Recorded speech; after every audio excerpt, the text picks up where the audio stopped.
আগামী 29 September supreme কোর্টের শুনানির আগে এসএসকেএম হাসপাতালে গণকনভেনশনের আয়োজন করা হয়েছে। রাজ্যের বিভিন্ন প্রান্তে চলছে সভা, যেখানে অভয়া ক্লিনিকের পক্ষ থেকে অংশ নেওয়া হবে। 2রা অক্টোবর কলেজ স্কোয়ার থেকে ধর্মতলা পর্যন্ত মহামিছিল এবং শেষে মহাসমাবেশ অনুষ্ঠিত হবে। ওই দিন সকালে আরজিকর হাসপাতালে প্রাঙ্গণে অভয়ার মূর্তি স্থাপন ও সাংস্কৃতিক অনুষ্ঠানও আয়োজন করা হয়েছে। পুজোর দিনগুলোতে শ্যামবাজার চত্বরে দ্রোহের উৎসব পালিত হবে, যা এবার এক বিশেষ বার্তা নিয়ে হাজির হয়েছেন। বিভিন্ন সামাজিক এবং রাজনৈতিক ইস্যুকে কেন্দ্র করে এই মহামিছিল এবং সমাবেশ গুরুত্বপূর্ণ ভূমিকা পালন করবে বলে মনে করা হচ্ছে। Bureau report, news prime time. প্রশাসনও আমরা যা শুনলাম তারাও জাস্টিস ফর আরজিকর নিয়ে মিছিল করতে পারে। এখন দ্বিতীয় কথা হচ্ছে যে আজকে সুরেন্দ্রনাথ ল কলেজের প্রাক্তনীরা, বিশেষত আমাদের অজন্তা দি, সুমিত্রা নিয়োগী থেকে শুরু করে তপন আগরওয়াল, আলাম দেয়ান, শঙ্কর দা, অনেকেই আছে। তারা আজকে মূল মিছিল এবং আজকে যে আপনারা একটু পরে দেখতে পাবেন জাস্টিস ফর আরজিকরের নামে ফানুস এই কলেজ স্কোয়ার থেকে ওড়ানো হবে। একটাই বক্তব্য, অন্য কিচ্ছু নয়।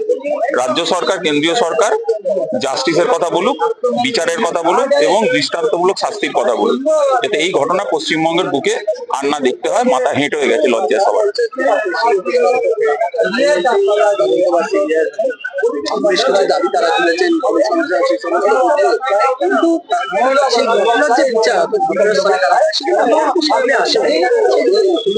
দেখুন, এটাই হচ্ছে খুব তাৎপর্যপূর্ণ বিষয় যে ঘটনা পর ঘটনা, তদন্তের পর তদন্ত, দিনের পর দিন প্রত্যেকটা কিন্তু চলমান, কিন্তু ফাইনাল রেজাল্ট কেউ পৌঁছতে পারছেন না। কেন পৌঁছতে পারছেন না? নিজেদের ভেতরে কি আলোচনা হয়েছে জনগণের সম্মুখে আনা হোক। কেন জনগণ একটাই কথা বলছে, একই স্বর, জাস্টিস ফর আরজিকর। আশুতোষ চট্টোপাধ্যায়। না না না, আপনাদের কথাটা শুনোই না, আমরা জেলে দেবো। শোনাশুনি কি আছে? আইন শেখাবেন, আইন ভেঙে আপনারা চলে যাচ্ছেন। আপনি আমাকে আইন শেখাচ্ছেন, দুনিয়ার আইন ভেঙে যাচ্ছে।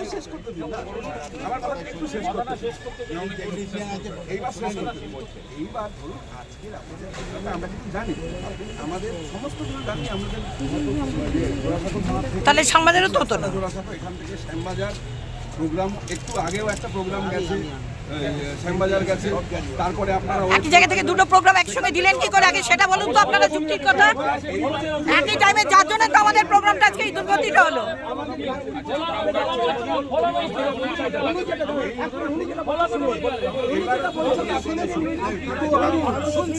আমি আর বলতে আমি আর সিম্পল খোলাবো, ওড়াবো না।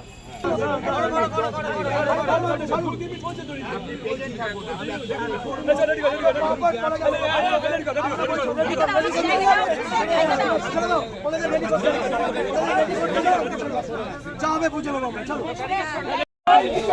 লক্ষ ঘন্টে একই স্বর, লক্ষ ঘন্টে একই স্বর, তোমার আমার একই স্বর।